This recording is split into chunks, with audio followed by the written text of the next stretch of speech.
হে WhatsApp guys, কেমন আছো সবাই? আশা করি সবাই খুব ভালো আছো। র্যান্ডম ভিডিও চ্যানেলের মুভি এক্সপ্লেনেশন সিরিজ আজকের পর্বে আমরা একটা জাপানিজ রোমান্টিক ড্রামা সিনেমা সম্পর্কে জানতে চলেছি, যে সিনেমাটির নাম হচ্ছে পারফেক্ট ওয়ার্ল্ড। আর আমি যদি এই সিনেমার নাম জাপানিজ ভাষায় বলতে যাই তাহলে হয়তো আমার কয়েকটা দাঁত খুলে যাবে আর কি। তবে তারপর আমি একটু চেষ্টা করি। কিমিটো ইরু কেসেকি, আমি জানি না আমি কি বলেছি। তো যাই হোক, সিনেমাটি রিলিজ পেয়েছিল 2018 সালের সেপ্টেম্বরে এবং এই সিনেমাটিও মূলত জাপানিজ যে কমিক বই বের হয়, যেটাকে মানগা বলা হয়, সেটা থেকে তৈরি করা হয়েছে। আর মানগা হিসেবে এটা যেমন বেশি জনপ্রিয়তা পেয়েছিল, সিনেমা যখন আসে তখন সবার এক্সপেকটেশনও ছিল অনেক বেশি। আর এই কারণে এই সিনেমাটি বক্স অফিসে আসার পর যথেষ্ট ভালো পারফরমেন্স করে। তবে ওয়ার্ল্ড ওয়াইড এই সিনেমাটি খুবই আন্ডাররেটেড। মানে এটার আইএমডিবি রেট হচ্ছে 5.7। আর আইএমডিবি তো সাধারণত পুরো ওয়ার্ল্ডের মানুষই বেশি দিয়ে থাকে রেটিং, কিন্তু জাপানিজ যে মুভির ওয়েবসাইট গুলো আছে সেখানে এই মুভিটির রেটিং হচ্ছে 10-এ 8.1। তবে এই সিনেমা আমি দেখেছি এবং এই সিনেমার যে কাহিনী, আমিও 10-এ 7.5 বা 8 এরকমই দেবো আর কি। যথেষ্ট ইউনিক এবং সুন্দর একটা কাহিনী। যাই হোক, আমরা মূল ভিডিওতে চলে যাব। তো এই সিনেমার কাহিনী হলো গাওয়ানা আর ইটসুকোর। তো গাওয়ানা হচ্ছে আমাদের নায়িকা আর কি, নামটা খুবই কঠিন। আর সে একটা ছেলেকে খুব ভালোবাসতো, আর ওই ছেলেটাই হচ্ছে ইটসুকো। তবে সে কখনো ইটসুকোকে কিছুই বলেনি, মানে এটা ওয়ান সাইডেড লাভ ছিল, একতরফা ভালোবাসা। আর এর কারণটা হচ্ছে কি, ইটসুকো একে তো ছিল হচ্ছে 3 বছরের সিনিয়র, দ্বিতীয়ত ইটসুকো ছিল হচ্ছে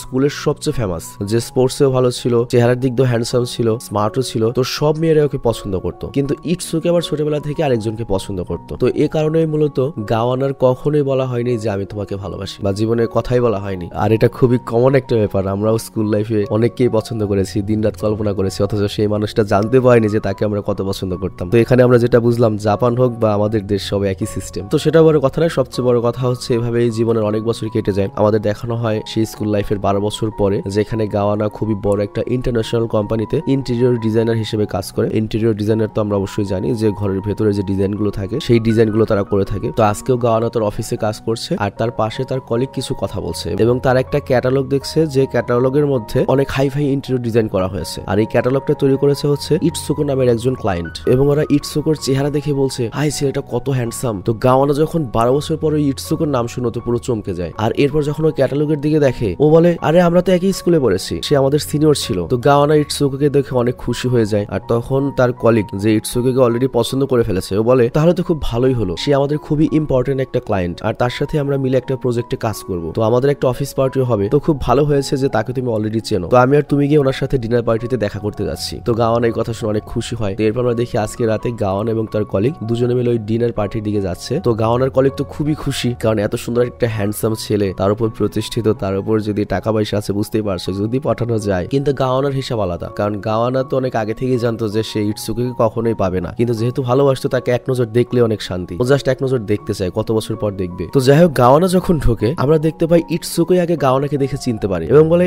এই তুমি আমাদের একই স্কুলে পড়তে না? তো গাওয়ানা এটা দেখে তো পুরো অবাক হয়ে যায় যে আমি তার সাথে জীবনে কথা বলিনি, কিন্তু তারপরেও সে আমাকে চিনলো। তো এটা দেখে গাওয়ানার যে কলিগ, তার একটু জ্বলতে লাগে। এর জন্যই জ্বলতে লাগে যে এত সুন্দর হ্যান্ডসাম একটা ছেলে গাওয়ানাকে চেনে, তাহলে তো একটু এগিয়ে গেল আমার চেয়ে। তো এরপর আমরা দেখতে পাই গাওয়ানা পুরো পার্টিতে খালি ইটসুকোকেই দেখতে থাকে, কিন্তু আজকেও কিছু বলতে পারে না। আর এরপর অনেক রাতে যখন অফিস পার্টির ডিনারটা শেষ হয়ে যায়, যার যার মতো সবাই বাড়ি ফিরছিল, এখানে আমরা দেখতে পাই গাওয়ানার কলিগ তাকে বলে, মনে হচ্ছে আজকের দিনটা তোমার জন্য খুব বিশেষ দিন, তোমাকে দেখে তোমার মনে হচ্ছে তুমি ওকে খুব পছন্দ করতে, আবার ও তোমাকে চিনে ফেলেছে, তোমাদের মধ্যে তো কোনো ব্যাপার ছিল না? তো গাওয়ানা বলে, না না, এরকম কিছু নয়, উনি জাস্ট আমার চেয়ে সিনিয়র ছিল, আমরা একই স্কুলে পড়তাম, এর বেশি কিছু নয়। তো এরপর কলিগ বলে, তাহলে চলো ওই হ্যান্ডসামকে বিদায় দিয়ে আসি। মানে ব্যাপারটা তোমাদের এখানে বোঝায়, এটা মূলত একটা অফিস পার্টি ছিল। ইটসুকোকে তো এখানে অফিসের বড় বড় বসদের সাথে কথা বলে এসেছে, কিন্তু এই পার্টিতে গাওয়ান এবং গাওয়ানার কলিগও গিয়েছিল আর কি, এরকম একটা ব্যাপার। তো এরপর যখন গাওয়ানার তার কলিগ ইটসুকোকে বাই বলতে যায়, তখন আমরা এমন কিছু দেখতে পাই এবং ওরা এমন কিছু দেখে যেটা দেখে ওরা পুরো শকড হয়ে যায়। আমরা দেখতে পাই যে ইটসুকো নিজের জায়গা থেকে একদম শেষে খুবই কষ্টে হুইল চেয়ারের দিকে যাচ্ছে, মানে ইটসুকো এখন পঙ্গু, হাঁটতে পারে না। তো এটা দেখে গাওয়ানা আর তার কলিগ দুজন পুরো শকড হয়ে যায়। তো যাই হোক, ইটসুকো অনেক কষ্টে নিজের হুইল চেয়ারে বসার চেষ্টা করে, আর তারপর সে গাওয়ানাকে দেখে একটা স্মাইল দেয় এবং বাই বলে সেখান থেকে চলে যায়। তো গাওয়ানা তো পুরো চমকে গিয়েছে যে এই ইটসুকো, যে তার স্কুল লাইফের সবচেয়ে ভালো একজন বাস্কেটবল প্লেয়ার ছিল, সারা স্কুল তার জন্য পাগল ছিল, আজ থেকে 12 বছর পর তার এই জীবন হয়ে গিয়েছে। সিরিয়াসলি আমিও এটাই ভাবছি যে 2007-এ আমি স্কুল লাইফ পার করেছি, আজকে পার হয়ে গিয়েছে মাঝখানে 16টা বছর। এখন আমাদের যে ক্লাসমেটরা ছিল, কে কোন অবস্থায় আছে আমরা আসলেই যাই না। অনেককে দেখলে অনেক ভালো লাগবে, অনেককে দেখলে হিংসা লাগবে, অত প্রতিষ্ঠিত জ্ঞান, আবার অনেককে দেখলে মায়া হবে, খারাপ লাগবে, মানে কাহিনীটা একবারে বাস্তবমুখী। তো যাই হোক, এর পরের দিন আমরা দেখি গাওয়ানার তার কলিগ অফিসে কাজ করছিল। তো গাওয়ানার কলিগ বলে, ইটসুকো সত্যি অনেক হ্যান্ডসাম, কিন্তু ওর মতো পঙ্গু ছেলের সাথে কোনো মেয়েই তার ভবিষ্যৎ দেখতে পায় না, কারণ ও যে মেয়ের সাথে থাকবে তার লাইফটা পুরো শেষ হয়ে যাবে। তো বুঝতেই পারছো, গাওয়ানার কলিগের আর কোনো ইন্টারেস্ট নেই ইটসুকোর উপর, খুবই স্বাভাবিক একটা ব্যাপার। তো পরের দিন আমরা দেখি ডিজাইন টেমপ্লেট দেওয়ার জন্য গাওয়ানাকে ইটসুকোর অফিসে যেতে হয়। তো সে যখন ইটসুকোর অফিসে পৌঁছায়, তখন সে ইটসুকোকে দেখে আর তার কাছে হঠাৎ করে গিয়ে তাকে সারপ্রাইজ করে দেয়। তো এই জন্য ইটসুকো যে প্রজেক্টে কাজ করছিল তা একটু নষ্ট হয় আর কি। তবে তারপর সে যখন গাওয়ানাকে দেখে ওকে আর কিছু বলে না, কিন্তু গাওয়ানা নিজে থেকে ক্ষমা চায়। আর তারপর আজকে রাতে ডিনারের জন্য ইটসুকোকে ইনভাইট করে। তো ইটসুকো গাওয়ানার এই ইনভাইটেশন নিয়ে নেয়, মানে মেনে নেয়। আর তারপর তারা একটা রেস্টুরেন্টে যায়। আর এখানে গাওয়ানার ব্যাপারটা বুঝতেই পারছো, ওর চেহারা দেখে বুঝতে পারছো যে খুবই কোমল মতো একটা মেয়ে হবে। মানে থাকে না এক একজনের চেহারা দেখলে মনে হয় যে পেসি টাইপ বা অন্য টাইপ, এই টাইপ না, কিন্তু আমাদের এই নায়িকা যে দেখানো হয়েছে। এবং ও যে ছোটবেলাতে ভালোবাসতো ওই জিনিসটা এখনো হয়তো ভুলতে পারেনি। তো যাই হোক, ওখানে রেস্টুরেন্টে গিয়ে ওরা নিজেদের স্কুল জীবনের কথা মনে করছিল। আর এখানে ইটসুকো বলে যে হাই স্কুল শেষে আমি যখন থার্ড ইয়ারে সাইকেলে করে কোথাও যাচ্ছিলাম তখন পেছন থেকে একটা গাড়ি এসে আমাকে ধাক্কা মারে, যে কারণে আমি মারাত্মকভাবে আহত হই। আর ওই কারণে আমার যে স্পাইনাল কর্ডটা রয়েছে সেটা নষ্ট হয়ে যায়। তো ডক্টর আমাকে বলেছে আমি লাইফে কখনো আর হাঁটতে পারবো না। আর তারপর থেকে আমাকে হুইল চেয়ারে জীবন কাটাতে হচ্ছে। আর এই কারণে অনেক ভালো ভালো কোম্পানি আমার সাথে কাজও করতে চাইনি, তবে আমি নিজের প্রচেষ্টা এই পজিশনে এসেছি। আর তাছাড়া বর্তমানে যে প্রজেক্টটা রয়েছে আমার হাতে এটা খুবই ইম্পর্টেন্ট, কারণ এটা আমাকে ইন্টারন্যাশনাল লেভেলে নিয়ে যাবে। তো পরের দিন গাওয়ানা যখন অফিসে কাজ করছিল তখনই তার একটা ফোন আসে। আর গাওয়ানা খুব ভয় পেয়ে যায়। আর সে দৌড়ে হসপিটালের দিকে যায় এবং দেখে যে ইটসুকোর অপারেশন চলছে আর ওর কোমর দিয়ে রক্ত ঝরছে। তো গাওয়ানা এটা দেখে তো পুরো শক। আর ও যখন বাইরে যায় তখন ইটসুকোর বন্ধু বলে আসলে ইটসুকো এই প্রজেক্টে এত বেশি পরিশ্রম করছে যে এটা ওর শরীরে বিরূপ প্রভাব ফেলছে। অ্যাকচুয়ালি ওর যখন অ্যাক্সিডেন্ট হয় তখন ওর স্পাইনাল কর্ড পুরো নষ্ট হয়ে গিয়েছে। আর এই কারণে ওর এখনো সাফার করতে হচ্ছে। তার উপর ওর ছিল জ্বরের মধ্যেও কাজ করেছে। আর তাছাড়া কালই হচ্ছে এই প্রজেক্ট সাবমিট করার শেষ দিন, কিন্তু এটার ক্যাটালগ ডিজাইন একমাত্র ইটসুকোই বানাতে পারবে। তো এর জন্য ওকে অনেক পরিশ্রম করতে হচ্ছে। কিন্তু এখন আরো যে অবস্থা হলো আমার মনে হচ্ছে না আমরা এই কম্পিটিশন জিততে পারবো। ইটসুকোর স্বপ্ন হয়তো স্বপ্নই থেকে যাবে। তো এই কথা শুনে গাওয়ানা পুরোপুরি উদাসীন হয়ে পড়ে। আর তার কিছুক্ষণ পরে সেই ইটসুকোর সাথে যখন দেখা করতে রুমে আসে ও দেখতে পায় ইটসুকো হসপিটালের রুমে বেডের উপর কাজ করছে। কিন্তু তখনই সেখানে নার্স চলে আসে এবং ইটসুকোকে কাজ করতে নিষেধ করে, কারণ দেখতে পাচ্ছ উপর হয়ে কাজ করছে, ওটা তো আর পিঠের হাড়ের জন্য সমস্যা হবে। এবং তাকে বলে আপনি এটা একদমই ঠিক করছেন না। কিন্তু ইটসুকো নার্সের কোনো কথাই শুনে না এবং সে তার নিজের প্রজেক্টে সম্পূর্ণ মনোযোগ দিয়ে কাজ করছিল এবং বলে যে আমার জীবনের চেয়ে প্রজেক্টটা বেশি গুরুত্বপূর্ণ, কারণ এই প্রজেক্টের সাথে আমার পুরো কোম্পানি এবং আমার পুরো কোম্পানির যতগুলো এমপ্লয়ি রয়েছে, তাদের পরিবার রয়েছে, তাদের ভবিষ্যৎ জীবন জড়িত। তো গাওয়ানা তখন বুঝতে পারে যে ইটসুকোর জন্য এই প্রজেক্টটা কতখানি গুরুত্বপূর্ণ। তো এই কারণে গাওয়ানা তখন নার্সকে রিকোয়েস্ট করতে থাকে যে প্লিজ তাকে কাজ করতে দিন, আমি এখানে থাকবো, আমি ইটসুকোকে প্রেশার নিয়ে কাজ করতে দিব না। তো এখানে ইটসুকো অবাক হয়ে যায়। তারপর আরো অবাক হয় যখন সে দেখে যে গাওয়ানা নিজের মাথা নত করে নার্সের কাছ থেকে অনুমতি নিচ্ছে। আর এই ব্যাপারটা ইটসুকোর খুব অদ্ভুত লাগে যে এই মেয়েটার সাথে তো আমার প্রেমও নেই বা ওইরকম কিছু না, তারপর আমি পঙ্গু, ওরা এতখানি ইন্টারেস্ট কিসের জন্য আমার উপর। কিন্তু ইটসুকো তার যায় না যে এই মেয়েটারও 12-15 বছর আগে থেকে ওকে পছন্দ করে। তো যাই হোক, এরপর আমরা দেখতে পাই গাওয়ানা ইটসুকোর সেই বোর্ডটা নিজের হাতে ধরে রাখে আর ওকে বিছানায় শুয়ে দেয় যাতে সে আরামে প্রজেক্টের পুরো ড্রয়িংটা কমপ্লিট করতে পারে। কিন্তু ইটসুকোর এখন অনেক কষ্ট হচ্ছিল। তো এখানে গাওয়ানা ইটসুকোকে বলে যে এই ড্রয়িংটা তো মোটামুটি প্রায় 80% কমপ্লিট হয়েছে, তো আমিও যেহেতু একজন ইন্টেরিয়র ডিজাইনার বাকিটুকু কি আমি ট্রাই করে দেখতে পারি, কমপ্লিট করব। তো এখানে ইটসুকোর জন্য এই প্রজেক্টটা শেষ করা খুবই জরুরি। আর ইটসুকোর যে শারীরিক কন্ডিশন ইটসুকো নিজেও যায় না সে এই কাজটা শেষ করতে পারবে কিনা। তো এখানে গাওয়ানাকে অবাক করে দিয়ে ইটসুকো করে কি তার ব্রাশটা গাওয়ানার হাতে তুলে দেয়। আর এরপর গাওয়ানার সারা রাত বসে ইটসুকোর প্রজেক্টটা কমপ্লিট করতে লেগে যায়। তো ইটসুকো যখন এগুলো দেখছিল ওর খুব একটা যে ভালো লাগছিল তা নয়, কিন্তু ওর কিছুই করার নেই। তো যাই হোক, কাজ শেষ করতে করতে সকাল হয়ে যায় আর গাওয়ানাও তার কাজ শেষ করে দিয়েছে, কিন্তু সে দেখে যে ইটসুকোর চোখ পুরো লেগে গিয়েছে। কিন্তু গাওয়ানা যখন ইটসুকোকে এরকম দেখে গাওয়ানারও একদম ভালো লাগে না। তো যাই হোক, পরের দিন সকালে যখন প্রজেক্ট সাবমিট করার সময় আসে তখন ওই কোম্পানির মালিককে আমরা দেখতে পাই যে ইটসুকোর কাজ দেখে খুবই খুশি হয় এবং ইটসুকোর সাথে ডিল করে নেয়। আর এরপরে এইভাবে কাজ করতে করতে মানে প্রফেশনাল লাইফে ওদের দুজনে প্রায় দেখা হতে থাকে এবং একে অন্যের সঙ্গে অনেক ভালো লাগা শুরু করে। তো এরপর একদিন ইটসুকো আর গাওয়ানা যখন লাঞ্চ করছিল তখন গাওয়ানা কথায় কথায় ইটসুকোকে জিজ্ঞাসা করে যে তুমি তো হাই স্কুলে অনেক ফেমাস ছিলে আর আমি জানতাম তোমার একটা গার্লফ্রেন্ড ছিল, সেই গার্লফ্রেন্ডটা কোথায়? তো ইটসুকো তখন বলে হ্যাঁ আমার একটা গার্লফ্রেন্ড ছিল, আমরা একে অপরকে অনেক বেশি ভালোবাসতাম, কিন্তু এখন সবকিছু আর আগের মতো নেই আর সে এখন আমার সাথে নেই। মানে এখন আমাদের ইটসুকো সিঙ্গেল, হতে পারে ও পঙ্গু হয়ে গিয়েছে এজন্য ছেড়ে গিয়েছে, এটা আমরা পরে জানতে পারবো আর কি। তো এর কিছুদিন পরে হাই স্কুল রিউনিয়ন হয় যেখানে হাই স্কুলের যতগুলো বন্ধু বান্ধব ছিল তারা সবাই এক হয় পার্টিতে। আর এই পার্টিতে ইটসুকোর সেই ভালোবাসা সেই এক্স গার্লফ্রেন্ড আসে যাকে দেখে গাওয়ানা চিনও ফেলে, কিন্তু ওদের দুজনকে সামনে দেখেও আমাদের গাওয়ানা কিছু বলতে পারছিল না। তো এরপর গাওয়ানা যখন তার হাই স্কুলের বন্ধুদের সাথে কথা বলছিল তখন সে দেখে ইটসুকো আর তার এক্স গার্লফ্রেন্ড পার্টি থেকে বাইরে যাচ্ছে আলাদা কোথাও কথা বলার জন্য। তো যাই হোক, এরপর আমরা দেখি ইটসুকো তার এক্স গার্লফ্রেন্ডের সাথে ছিল। তো তার এক্স গার্লফ্রেন্ড তাকে বলে যে সামনের সপ্তাহে আমার বিয়ে হতে চলেছে, তো তুমি যদি পারো আমাকে ক্ষমা করে দিয়ে অবশ্যই আমার বিয়েতে একবার এসো। কিন্তু ইটসুকো এই কথার কোনো উত্তর দেয় না, সে শুধুমাত্র তার এক্স গার্লফ্রেন্ডকে দেখতেই থাকে। কিন্তু মেয়েটা তখন ইটসুকোর সামনে কান্না করতে করতে বলে তুমি যা মনে করছো তুমি তার চেয়ে অনেক ভালো কিছু ডিজার্ভ করো আর তোমার উচিত ছিল আমার লাইফে তোমাকে থাকতে দেওয়ার। আর এই কথা বলে কান্না করতে করতে এক্স গার্লফ্রেন্ড ওখান থেকে চলে যায়। তো গাওয়ানা দূর থেকে দাঁড়িয়ে ওদের দুজনের কথা শুনে এবং দৌড়ে মেয়েটির কাছে যায় এবং তাকে যখন কিছু জিজ্ঞাসা করতে যাবে তখন ওই এক্স গার্লফ্রেন্ড করে কি গাওয়ানাকে থামে এবং বলে তুমি ইটসুকোর ব্যাপারে জিজ্ঞাসা করবে তাই তো তোমার কাছে মনে হতে পারে যে আমি ইটসুকোকে ছেড়ে দিয়েছি ওর পঙ্গুত্বের জন্য, আমি কত নোংরা মানুষ, কিন্তু না, ব্যাপারটা এরকম নয়। আমি ইটসুকেকে ছাড়িনি, বরং অ্যাক্সিডেন্টের পরে ইটসুকে আমাকে ছেড়ে দিয়েছে যাতে ও আমার উপর বোঝা না হয় এবং ও একাই নিজের বিপদ সহ্য করবে, নিজের সমস্যা মোকাবেলা করবে। ওর জাস্ট কথা ছিল একটাই, যে যাকে ভালোবাসা যায় তার শুধুমাত্র মঙ্গল কামনাই করা যায়। আমি তোমার লাইফে থাকলে তোমার আরো ক্ষতি হবে, তো আমাকে জোর করে ওর লাইফ থেকে আমাকে সরিয়ে দিয়েছে। তো এই কথা শোনার পরে গাওয়ানার মনে ইটসুকের জন্য সম্মান আরো বেড়ে যায় এবং ভাবে যে ইটসুকে এখনো চ্যাম্পিয়ন। ও নিজে কষ্ট করছে, সকল কষ্ট সহ্য করছে, নিজের মধ্যে কষ্ট লুকিয়ে রাখছে, কিন্তু ওর কষ্টের ভাগ কাউকে নিতে দিচ্ছে না, ওর জন্য কাউকে সাফার হতে দিচ্ছে না। আর এরপর আমরা দেখতে পাই গাওয়ানা ইটসুকে একটা সারপ্রাইজ পার্টি দেওয়ার জন্য একটা জায়গায় নিয়ে যাচ্ছিল। তো ইটসুকে তাকে জিজ্ঞাসা করে তুমি আমাকে কোথায় নিয়ে যাচ্ছ?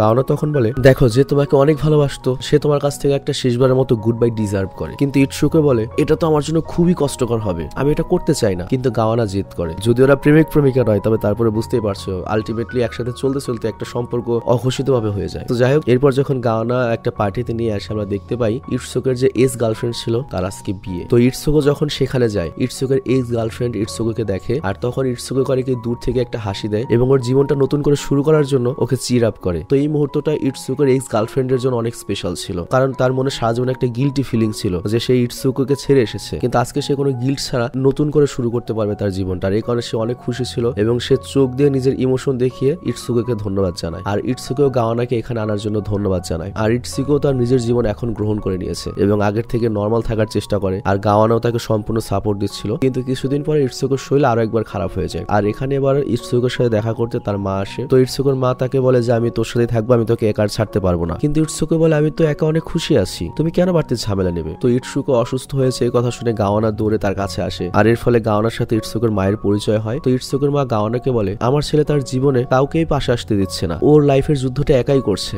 যাতে ও কারোর উপর বোঝা না হয়, কিন্তু একজন মা হিসেবে ওর কাছ থেকে দূরে থাকা আমার জন্য অনেক কষ্টকর। দেখতে পাই এক রাতে ইটসুকে তার বাড়ির বাইরে ঘুরছিল আর বৃষ্টি হচ্ছিল আর গাওয়ানা ওর বাড়ির দিকে আসছিল। তো এরপর সে যখন ইটসুকে ভিজতে দেখে তখনই তার কাছে আসে। আর আজকে গাওয়ানা যেটা করে, মানে ইটসুকের মায়ের সাথে কথা বলেছে যে ইটসুকে তার জীবনে কাউকে আসতে দিবে না, বোঝা হতে চায় না কারো। এবং এখানে গাওয়ানা বলে আমি তোমার পা হতে চাই, তোমাকে সম্পূর্ণ করতে চাই। তো ইটসুকেও আসলে গাওয়ানার সাথে এতদিন মিশে অনেকটা ইজি হয়ে গিয়েছিল এবং ইটসুকে এখানে অনেক পরিবর্তিত হয়ে যায়, মানে না চেয়েও আজকে গাওয়ানার কাছে চলে আসে। তো এইভাবে ইটসুকে আর গাওয়ানার যে সম্পর্কটা পরের লেভেলে চলে যায় এবং দুজনে একে অপরের সাথে খুশি থাকে এবং প্রায় একে অপরের সাথে সময় কাটায়। তো একদিন ইটসুকে যখন গাওয়ানাকে তার বাড়িতে ছাড়তে আসে তখন সেখানে গাওয়ানার বাবাও থাকে, কিন্তু এখানে ইটসুকে গাওয়ানার বাবাকে দেখে ভয় পেয়ে যায়। আর তারপর আমরা দেখি আজকে গাওয়ানা তার ভালোবাসার ব্যাপারে তার বাবা মাকে সবকিছু বলে দেয় এবং সেটাও বলে যে ইটসুকে যদিও পঙ্গু কিন্তু ওকে আমি অনেক ভালোবাসি, আমি ওর সাথে সংসার করব। কিন্তু ওর বাবা মা যখন শুনে যে তার মেয়ের বয়ফ্রেন্ড পঙ্গু, এই কথা শুনে তারা একদমই খুশি হয় না এবং তার বাবা সেখানে খাবার রেখে চলে যায়। তো এর পরের দিন গাওয়ানা ইটসুকের সাথে যখন দেখা করতে যায়, ইটসুকে তো পুরোপুরি ভয়ে ছিল, কারণ তার কাছে মনে হচ্ছিল হয়তো গাওয়ানার বাবা মা ওর উপর রেগে রয়েছে যে তার মেয়েকে ফাঁসিয়ে নিচ্ছে এরকম ভেবে। তবে তারপর ইটসুকে গাওয়ানাকে কিছু জিজ্ঞেস করতে পারে না, সেখান থেকে যেতে থাকে, কিন্তু গাওয়ানা ওর কাছে এসে ওকে জড়িয়ে ধরে। আর এখানে ইটসুকে অনুভব করে যে গাওয়ানা তার মনের ভেতর অনেক কথা লুকিয়ে রেখেছে। তো এরপর একদিন ডিনার করে ইটসুকে আর গাওয়ানা যখন ঘরে ফিরছে তারা দেখতে পায় সেই ইটসুকের নার্সকে এবং ওই নার্স ইটসুকে আর গাওয়ানাকে দেখে বুঝতে পারে যে গাওয়ানা ইটসুকে ভালোবাসে। তবে তারপরে ওই নার্স গাওয়ানাকে বোঝায় দেখো তুমিও মেয়ে আমিও মেয়ে, তাড়াহুড়ায় কোনো সিদ্ধান্ত নিও না, লাইফ একটাই আর ইটসুকের জীবন খুবই হার্ড, তুমি ওকে ভালোবাসছো ঠিক আছে কিন্তু চিন্তা ভাবনা করে পাও গিয়েও, কারণ আজকে ওকে ভালোবাসছো, এক বছর পরে যদি ওর সাথে আর থাকতে না পারো তখন ওর কিন্তু আরো দ্বিগুণ কষ্ট হবে, কারণ ওর লাইফটা এমনিই কষ্টের। তো এরপর গাওয়ানা ইটসুকে যে ভালোবাসে এই কথাটা ওর বন্ধুকে বলে দেয়। ওর বন্ধু একই কথা বলে যেটা লাইফের সঠিক সিদ্ধান্ত নয়, তুই তোর লাইফটা নষ্ট করতে যাচ্ছিস, ইটসুকে জীবন ভরে তোকে সাহায্য করতে হবে, তুই বিপদে পড়বি এক সময়। আবার এদিকে গাওয়ানার মাও তাকে ফোন করে এটাই বোঝাচ্ছে যে তুই এটা একদমই ঠিক করছিস না, মানে এখানে গাওয়ানার সিদ্ধান্তকে কেউ সাপোর্ট করছিল না, মানে খুবই স্বাভাবিক একটা ব্যাপার। তো এই কারণে গাওয়ানা উদাসীন হয়ে যায়। আর এরপর আমরা দেখি গাওয়ানার ইটসুকে যখন মেট্রো ট্রেনে করে ফিরছিল, গাওয়ানা এসব ভাবতে ভাবতেই কোথাও যেন হারিয়ে যায়। আর তখনই গাওয়ানার সাথে একটা প্যাসেঞ্জারের ধাক্কা লাগে এবং সে নিয়ন্ত্রণ হারিয়ে ফেলে আর পড়ে যায় হচ্ছে ডাইরেক্ট রেল ট্র্যাকে ইটসুকের চোখের সামনে। আর যদিও এখানে ইটসুকে তাকে বাঁচানোর অনেক চেষ্টা করেছিল, কিন্তু সে যেহেতু একটা হ্যান্ডিক্যাপ মানে পঙ্গু, সে হুইল চেয়ার থেকে উঠতেই পারে না। আর তারপর গাওয়ানা যে ট্রেন ট্র্যাকে বেহুশ হয়ে পড়ে রয়েছে সে তাকে উঠাতেও পারছে না। তো ইটসুকের তখন ওই মুহূর্তে নিজের কাছে খুব অসহায় লাগে, ও চিৎকার করতে থাকে যে কেউ ওকে প্লিজ বাঁচাও, কিছুক্ষণ পরেই ট্রেন আসতে চলেছে, কিন্তু কেউ প্রথমে আসে না। তবে দুনিয়াটা অতও কঠোর ছিল না, একটু পরেই কিছু মানুষ দ্রুত নেমে পড়ে এবং গাওয়ানাকে বাঁচিয়ে নেয়। আর এরপর গাওয়ানাকে হসপিটালে ভর্তি করা হয়। আর এখানে ডক্টর বলে যে গাওয়ানার পায়ে একটু ফ্র্যাকচার হয়েছে, মানে মস্কে গিয়েছে, ওরকম সিরিয়াস কিছু নয়। তো এখানে গাওয়ানার বন্ধু ইটসুকে বলে দেখো গাওয়ানার এই অবস্থা কিন্তু তোমার কারণেই হয়েছে, তুমি যদি গাওয়ানার জীবনে না থাকতে তাহলে গাওয়ানার জীবনটা অনেক ভালো থাকতো। তো এই কথার উত্তর ইটসুকে দিতে পারে না। আর তার কিছুক্ষণ পরে গাওয়ানার সাথে দেখা করতে ওর বাবা মা আসে আর সেখানে ইটসুকেও ছিল। তো ইটসুকে ওর বাবা মার কাছে ক্ষমা চায় যে আমার জন্য এটা হয়েছে, আমি আপনার মেয়েকে বাঁচাতে পারিনি, ও আমার একদম কাছেই ছিল, আমি যদি সুস্থ মানুষ হতাম তাহলে অবশ্যই ওকে বাঁচাতে পারতাম। শুধুমাত্র পঙ্গু বলে আমি ওকে বাঁচাতে পারিনি, এটা শুধুমাত্র আমারই ভুল ছিল। তো এই কথা বলে ইটসুকো করে কি তাদের কাছে ক্ষমা চায়। আর এখানে গাওয়ানার বাবাও তাকে বলে যে আমরা নিজেরা পরিবার একটু সময় কাটাতে চাই, তো তুমি যদি কিছু মনে না করে এই রুমটা ছেড়ে যাবে। তো ইটসুকোকে যখন বাইরে বের করে দেওয়া হয়, গাওয়ানার কাছে ব্যাপারটা একদমই ভালো লাগে না। এর কিছুক্ষণ পরে গাওয়ানার বাবা আবার ইটসুকোর সাথে দেখা করতে বাইরে আসে এবং ইটসুকোকে রিকোয়েস্ট করে তুমি আমার মেয়ের জীবন থেকে প্লিজ চলে যাও। আর এর কিছুক্ষণ পরে গাওয়ানা তার রুম থেকে বের হয়, সাথে নার্সও ছিল, আর সে ইটসুকোর সাথে দেখা করে। তো এখানে গাওয়ানাও হুইল চেয়ারে ছিল, আর ও ইটসুকোর কাছে এসে হাসতে থাকে, আর হাসতে হাসতে বলে দেখো আমাদের দুজনের হাইট একেবারে সেম হয়ে গিয়েছে, তাই না? তো ইটসুকো এটা দেখে অবাক হয়ে যায় যে গাওয়ানা তার এই অবস্থাতেও ইটসুকোকে কোনো দোষারোপ করছে না, উল্টো সঙ্গ দিচ্ছে, হাসি খুশি ভাবে রাখছে। তো এটা দেখে ইটসুকো অনেক ভেঙে পড়ে, আর সে গাওয়ানাকে জড়িয়ে ধরে এবং তাকে বলে তুমি হসপিটাল থেকে যখন ছাড়া পাবে তখন আমরা কোথাও ঘুরতে যাব। তো হসপিটাল থেকে ডিসচার্জ হওয়ার পরে ওরা একটা জায়গায় ঘুরতে যায় এবং অনেক মাস্তি করে, এক অন্যের সাথে অনেক ভালো সময় কাটায়। আর এরপর এখানে ফাইনালি ইটসুকো গাওয়ানাকে একটা কথা বলে। ইটসুকো বলে আমি কখনোই ভাবিনি যে আমার এই অবস্থাতেও কেউ আমাকে ভালোবাসবে বা ভালোবাসতে পারে, তবে আমি নিজেই সবসময় চেষ্টা করেছি যাতে আমার জীবনে কেউ না আসতে পারে, কিন্তু আমি জানি না কেন গাওয়ানা তোমাকে আমি আটকাতে পারিনি বা আটকাইনি কেন। আসলে আমি যখন একা ছিলাম তখন আমার দায়িত্ব শুধুমাত্র আমার উপরেই ছিল, ইভেন আমি নিজের দায়িত্ব আমি ভালো মতো নিতে পারি না। তো আমার এই অবস্থাতে আমি অন্য কোনো দায়িত্ব নিতে পারবো না। যেমন দেখো তুমি আমার চোখের সামনে রেল ট্রেকে পড়ে গেলে, আমি কিছুই করতে পারিনি, আমি কোনো পার্টনার আমার লাইফে ডিজার্ভ করি না। এবং সে গাওয়ানারকে রিকোয়েস্ট করে যে আমরা এখন থেকে আলাদা হয়ে যাব। আর ইটসুকো তারপর কান্না করতে করতে বলে হ্যাঁ এটা সত্য কথা, এখন আমি আসলে আর কারো যোগ্য নই। আর তারপর সে গাওয়ানার সাথে ব্রেকআপ করে নেয়। তো যাই হোক এরপর দেখা যায় অনেকদিন চলে গিয়েছে, আর গাওয়ানার কাছে তার মায়ের ফোন আসে যে তার বাবার শরীর ভালো নেই। তো সে তার বাবার শরীর দেখাশোনা করার জন্য তার কাছে চলে যায় এবং খেয়াল রাখতে শুরু করে, আর সবার সামনে ভালো থাকার নাটক করে, খুশি থাকার নাটক করে। কিন্তু ওর বাবা এসব দেখে বুঝতে পারছিল যে তার মেয়ে কাকে মিস করছে। তো এরপর গাওয়ানার কাছে একদিন ফোন আসে ইটসুকো নার্সের পক্ষ থেকে এবং সে বলে যদি ইটসুকো তোমাকে জানাতে বারণ করেছিল, তবে তারপরেও বলছি ইটসুকোর খুবই ইম্পর্টেন্ট একটা সার্জারি হতে চলেছে, আর তার এই সার্জারি যদি সাকসেসফুল না হয় তার জীবনও যেতে পারে, মানে স্পাইনাল কর্ডের সার্জারি হবে আর কি। তো এই কথা শোনার পরে গাওয়ানা তাড়াতাড়ি তার বাবার মায়ের কাছে যায় এবং তার বাবাকে বলে যে এই সময় ইটসুকোর পাশে থাকা আমার জন্য খুবই জরুরি, আর বাবা তুমি আমাকে ক্ষমা করো, আমাকে যেতেই হবে। তো এখানে গাওয়ানার বাবাও পুরো শকড হয়ে যায়, সেই জিনিসটাকে এইভাবে দেখে যে তার মেয়ে আসলে কত ভালো, যে একটা পঙ্গু ছেলের জন্য সে এখনো কত পাগল, কত লয়াল। আর ওর বাবা এটাও বুঝতে পারে যে হয়তো ইটসুকো পঙ্গু, কিন্তু ইটসুকো অনেক ভালো একটা মানুষ। তো এখানে ইটসুকোর বাবা তার মেয়েকে বলে তোর ক্ষমা চাইতে হবে না, আমি তোর কাছে ক্ষমা চাইছি, ইটসুকোকে আমি বলেছিলাম ও যেন তোর জীবন থেকে চলে যায়। আসলে আমি এটা ভেবে খুব অবাক হলাম যে ইটসুকো তার জীবনের এই মুহূর্তে এই অবস্থাতেও তার সবচেয়ে ভালোবাসা মানুষটাকে দূরে রাখার সাহস করেছে। তো এর মানে ইটসুকো তোকে অনেক ভালোবাসে, ও তোর খুশির জন্য যেহেতু দূরে চলে গিয়েছে তার মানে ও অনেক ভালো মানুষ, তুই যা, আমি আর তোকে কখনো বাধা দেবো না। তো এরপর গাওয়ানা দৌড়ে ইটসুকোর সাথে দেখা করার জন্য হসপিটালে যায়, আর এখানে ইটসুকোর অপারেশন চলছিল। তো এখানে ইটসুকোর নার্স গাওয়ানাকে একটা চিঠি দেয়, আর এই চিঠি ইটসুকো গাওয়ানাকে দিতে বলেছিল, মানে ইটসুকোর যদি কিছু হয়ে যায় তারপর দেবে আর কি। তো গাওয়ানা যখন ওই চিঠিটা পড়ে তখন সেখানে লেখা ছিল কালকে আমার অপারেশন, সে অপারেশন সাকসেসফুল হবে কি হবে না আমি জানি না, আমাদের আবার কখনো দেখা হবে কি না এটাও আমি জানি না, কিন্তু আমার এই অবস্থাতে কেউ যে আমাকে এতটা কখনো ভালোবাসবে, কেউ যে আমার জীবনের অংশ হবে, আমার জীবনের ব্লেসিং হয়ে যে তোমার মতো একটা মেয়ে আসবে আমি কল্পনা করিনি। এবং আমরা দুজন একসাথে যে কয়টা দিন ছিলাম ওই কয়টা দিন আমার কাছে জান্নাতের মতো ছিল। তো আমি যেহেতু তোমার সাথে থেকে খুশি ছিলাম, তো আমি যদি নাও থাকি তোমাকে কিন্তু খুশি থাকতে হবে, অন্তত আমার জন্য খুশি থাকতে হবে। আর আমার জীবনে যতগুলো সুন্দর মুহূর্ত তুমি নিয়ে এসেছিলে সেটার জন্য তোমাকে অনেক ধন্যবাদ, আর আই লাভ ইউ। তো এই চিঠি পড়েই গাওয়ানা কান্না করতে থাকে। তো আমরা ভাবি হয়তো ইটসুকো মারা গিয়েছে, কিন্তু এরপরে আমাদের তার 3 মাস পরের সিন দেখানো হয়, যেখানে আমরা দেখি গাওয়ানা একটা পার্কে রয়েছে আর তার সাথে ইটসুকো রয়েছে। তার মানে ইটসুকোর অপারেশন সাকসেসফুল হয়েছিল এবং এখানে গাওয়ানা আর ইটসুকো একসাথে দেখা করতে এসেছে। তো ইটসুকো জিজ্ঞাসা করে কেমন আছো। গাওয়ানা তখন উঠে বলে দেখো আমি সবসময় ভালোই থাকি যখন তুমি সাথে থাকো, তো এই জন্য আমরা কি সারা জীবন একসাথে থাকতে পারি। তো ইটসুকো তখন তার হাতটা বাড়িয়ে দেয় আর গাওয়ানা সেই সময় ধরে নেয়। আর কিছুদিন পরে দেখা যায় আজকে গাওয়ানার বিয়ে এবং সে তার বাবার ইচ্ছায় ইটসুকোকে বিয়ে করতে যাচ্ছে। আই মিন যাকে সে ভালোবাসে, সে পঙ্গু নাকি তার কি অবস্থা সেটা বড় কথা নয়, তার সাথে তার বিয়ে হতে চলেছে। মানে যে ছেলেটাকে আজ থেকে 15 বছর আগে গাওয়ানা কল্পনাও করতে পারতো না যে ওই ছেলেটার সাথে কথা বলবে, অথচ সময়ের বিবর্তনে সৃষ্টিকর্তা সেই ছেলেটাকেই কিন্তু গাওয়ানার চেয়ে অনেক লো লেভেলে নামিয়ে দিয়েছিল। কিন্তু গাওয়ানার সেই ভালোবাসার জোরের কারণেই কিন্তু গাওয়ানা ইটসুকোকে ফাইনালি পেয়ে বসেছে। তো যাই হোক এই সিনেমা থেকে কিন্তু আমরা একটা লেসন শিখতে পারি। লেসনটা হচ্ছে কি, সময় হচ্ছে সবচেয়ে বড় খেলোয়াড়। মানে দেখো একটা মেয়ে অনেক সুন্দরী, তুমি যোগ্য নয় মেয়েটার, কিন্তু দেখা গেল 10 বছর পরে তুমি লাইফে এত বেশি প্রতিষ্ঠিত হলে কিংবা প্রতিষ্ঠিত যদি নাও হও, মেয়েটার লাইফে একটা দুর্ঘটনা আসতে পারে, যে কোনো একটা প্রবলেম হতে পারে, মানে কোন একটা সিচুয়েশনে গিয়ে দেখা যেতে পারে যে তুমি এই মেয়েটার চেয়ে অনেক বেশি উপরের স্থানে রয়েছো এবং দেখা যেতে পারে যে ওই মেয়েটি হয়তো তোমার যোগ্য না, তোমাকে তখন ডিসিশন নিতে হবে নেবো কি নেবো না। তো যাই হোক অসাধারণ একটা কাহিনী ছিল, আশা করছি তোমাদেরও সবাই ভালো লেগেছে অনেক। তবে এই কাহিনীটা আরো সুন্দর হতো যেহেতু এটা একটা সিনেমা, কাহিনী যে কোনো কিছুই দেওয়া যেত। তো লাস্টে দেখাতো যে নায়ক সুস্থ হয়ে গিয়েছে, খুব ভালো হতো আর কি। তবে আজকের মতো বিদায় নিচ্ছি, তোমরা ভালো থেকো, সুস্থ থেকো, টেক কেয়ার, আল্লাহ হাফেজ।